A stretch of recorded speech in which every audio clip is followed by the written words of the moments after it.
ஓம் கஜானனம் பூதகணாதிசேவிதம் கவித்தஜம்பு பலஜார பஜ்ஜிதம் உமாசுதம் சோக விநாசகாரணம் நமாமி விக்னேஸ்வர பாதபங்கஜம். வணக்கம், நான் உங்கள் அஸ்தோரன். இன்னைக்கு நாம் பார்க்க இருக்கும் பதிவு திருவிளையாடல் புராணத்திலே மாபாதகம் தீர்த்த படலம் அப்படிங்கிறத பற்றி 26வது படலமாக நாம் பார்க்க போகிறோம். மதுரை மாநகரை குலோத்துங்க பாண்டியன் என்ற அரசன் மிகவும் சீரும் சிறப்புமாக நல்லாட்சி செய்து கொண்டிருக்கிறான். மதுரைக்கு அருகே உள்ள ஊரிலே அவந்தி நகர் என்ற ஊர், அந்த நகரிலே ஒரு சிறு கிராமம். அந்த கிராமத்திலே வேதியன் ஒருவன் தனது மனைவி மகனுடன் வாழ்ந்து வருகிறான். இவர்களுடைய மகன் ஒழுக்கக்கேடான செயல்களை செய்து கொண்டிருக்கிறான். ஒழுக்கம் தவறி மற்றும் துர்குணம் படைத்தவனாக இருக்கிறான். விலைமாது இவர்களிடம் தொடர்பு வைத்து, அதாவது துர்செயல்களை செய்து வாழ்ந்து கொண்டிருக்கிறான். இப்படி வாழ்வதற்கு பணம் மிகவும் அவசியம் தேவையல்லவா? தனது தகப்பனாரிடம் அடிக்கடி பணத்தை கேட்டு தொந்தரவு செய்து கொண்டே இருக்கிறான். இதனால் தகப்பனுக்கும் தமையனுக்கும் கருத்து வேறுபாடுகள் முற்றி சண்டை அடிக்கடி வந்துக்கிட்டே இருக்கு. இவன் மகன் பார்க்குறேன், ஒரு நாள் இந்த அப்பா இருக்கிற வரைக்கும் நம்மளுக்கு காசெல்லாம் கொடுக்க மாட்டார், நாம் நினச்ச மாதிரி வாழ முடியாது, சந்தோஷமாக இருக்க முடியாது அப்படின்ட்டு தகப்பனாரை கொலை செய்து விடுகிறான். பிறகு அரசன் தன்னை கைது செய்து விடுவானே அப்படின்னு பயந்துக்கிட்டு தனது தாயாரை கூட்டிக் கொண்டு இருக்கிற காசு பணத்தை, மிச்சம் இருக்கிற காசு பணத்தெல்லாம் எடுத்துக்கிட்டு காட்டு வழியே வேறொரு நகருக்கு செல்கிறான். செல்லும் வழியிலே காட்டின் நடுப்பகுதியிலே திருடர்கள் இவனுடைய தாயின் கழுத்தில் இருந்த தங்க நகைகளை எல்லாம் அறுத்து கொண்டு பணத்தை எல்லாம் பிடுங்கிக் கொண்டு ஓடிவிடுகிறார்கள். தாயாரையும் கொலை செய்துவிட்டு அந்த திருடர்கள் ஓடிவிடுகிறார்கள். இவனையும் கொல்ல வருகிறார்கள். இவன் தப்பித்தோம் பிழைத்தோம் என மதுரையை நோக்கி ஓடி வருகிறான். மதுரையிலே தஞ்சமடைகிறான்.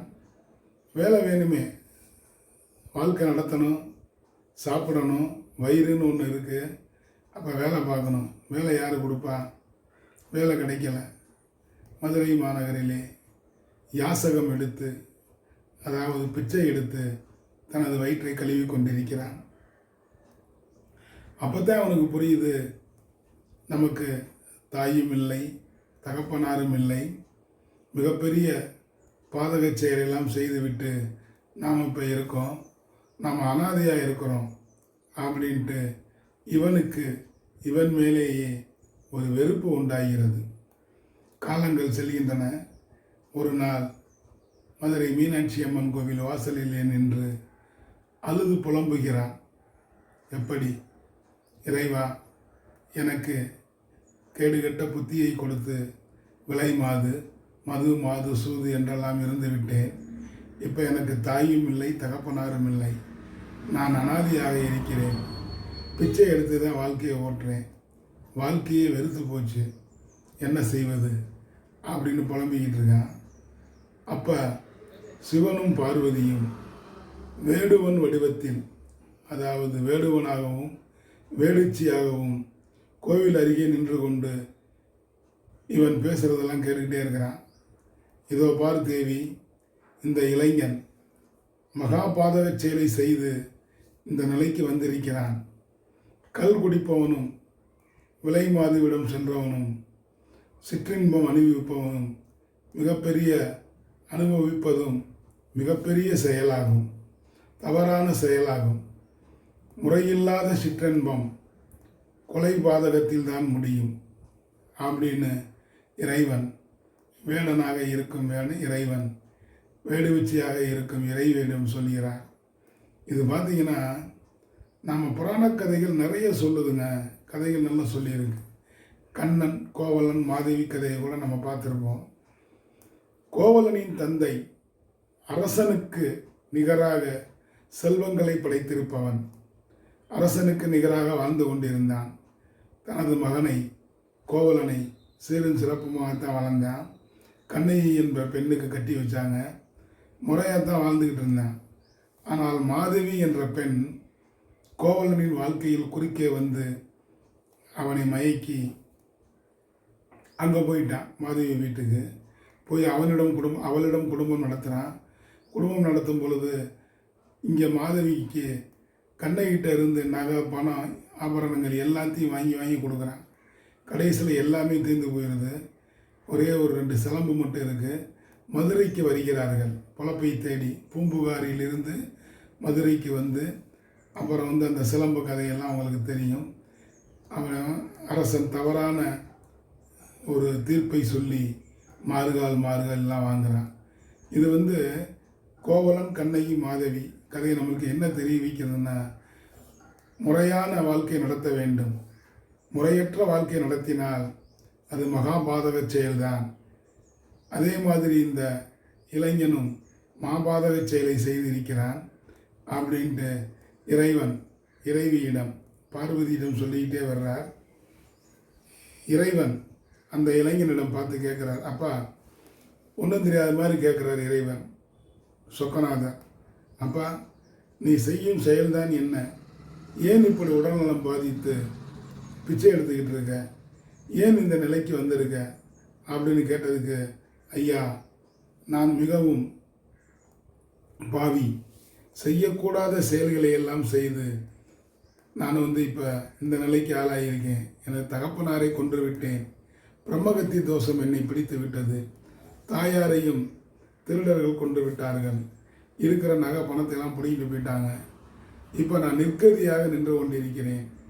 மாபாதக செயலை செய்ததால் எனக்கு இந்த நிலை மாற வேண்டும். நான் திருந்தி விட்டேன். எனக்கு ஏதேனும் ஒரு வழி கொடுங்கள் ஐயனே அப்படின்னு அந்த வேடுவன் பெரியவர் மாதிரி இருக்கார். இறைவன்னு தெரியலை, ஆனால் தெரியாமல் அவர்கிட்ட தனது கதையெல்லாம் சொல்லி புலம்புகிறான். அதற்கு இறைவன், தம்பி, நீ சூரிய உதயத்திற்கு முன்பாக எழுந்திருந்து குளித்து முடித்து பொற்றாமரை குளத்திலே குளித்து முடித்து பசுக்களுக்கு கீரைகளை எல்லாம் தானமாக கொடுத்து வா. சிவனடியார்களுக்கு உதவி செஞ்சு வா. இப்படி செய்வதன் மூலம் உன்னை பிடித்திருக்கும் பிரம்மகத்தி தோஷம் உன்னை விட்டு அகலும் அப்படின்னு சொல்லிட்டு அந்த வேடுவனும் வேடிச்சையும் இறைவனும் இறைவியும் அப்படியே அங்கிட்டு போயிடுறாங்க. இதையெல்லாம் பார்வதி தேவி பார்த்துக்கிட்டு, சுவாமி, அவனோ மாபாதக செயலை செய்திருக்கிறான், அவனுக்கு போய் இப்படி ஓயம் தர்றீங்களே, இதெல்லாம் சரியா அப்படின்னு கேட்க, பார்வதி தேவியை பார்த்து சொல்கிறார், உலகில் நல்லவர்கள் நலமாக வாழ வேண்டுமென்றால் கெட்டவர்கள் திருந்த வேண்டும். கெட்டவர்களின் ஆதிக்கம் அதிகமாகிவிட்டால் நல்லவர்கள் இந்த உலகத்தில் வாழ முடியாது. எனவேதான் இவனுக்கும் திருந்தி வாழ்வதற்கு ஒரு வாய்ப்பை கொடுத்திருக்கிறேன். இவன் நான் சொன்னதெல்லாம் செஞ்சாச்சுன்னா பிரம்மகத்தி தோஷம் இவனை விட்டு அகன்று இவனும் ஒரு நல்லவனாக வாழ்வான் அப்படின்னு சொல்கிறார். இவன் மாபாதக செயலைத்தான் செய்திருக்கிறான். ஆனால் அந்த மாபாதகத்தை மகா பாவத்தை செய்த மாபாதகத்தை தீர்த்த படலமாக திருவிளையாடல் புராணத்திலே 26வது படலமாக வருகிறது. எவ்வளவுதான் தவறு செய்தாலும் இறைவனிடம் மனமுருகி மன்றாடி வேண்டி விரும்பி கேட்டுக்கொண்டால் இறைவன் எதற்கும் ஒரு உபாயத்தை சொல்வார். எவ்வளவு கஷ்டங்கள் வந்தாலும் எதற்கும் ஒரு உபாயம் உண்டு. இவனுக்கும் அந்த உபாயத்தை மாபாதகத்தை செய்திருந்தாலும் அந்த மாபாதகத்தை தீர்த்து வைத்து ஒரு உபாயத்தை சொல்லி அவனையும் தெரிந்து வாழ வகை செய்திருக்கிறார் நமது இறைவனான சொக்கநாதர், சொக்கேசன் அப்படின்னு இந்த மாபாதகம் தீர்த்த படலம் திருவிளையாடல் புராணத்திலே 26வது படலமாக நாம் தெரிந்து கொள்ளலாம். இந்த பதிவு உங்களுக்கு பிடிச்சிருந்தா சப்ஸ்கிரைப் பண்ணுங்கள், லைக் பண்ணுங்கள், ஷேர் பண்ணுங்கள், பெல் பட்டனை கிளிக் பண்ணுங்கள். அப்படி பெல் ஐக்கானை கிளிக் பண்ணும் பொழுது நான் பதிவிடும் அடுத்தடுத்த வீடியோக்கள் உங்களை தானாக வந்தடையும் என கூறிக்கொண்டு இந்த நாள் இனிய நாளாக இருந்ததற்கு இறைவனுக்கு நன்றி கூறி நாளைய பொழுது நல்லதாக விடியட்டும் என கூறிக்கொண்டு உங்களிடமிருந்து விடைபெறுபவர் உங்கள் அஸ்ட்ரோவரும். நன்றி, வணக்கம். வாழிய வளமுடன்.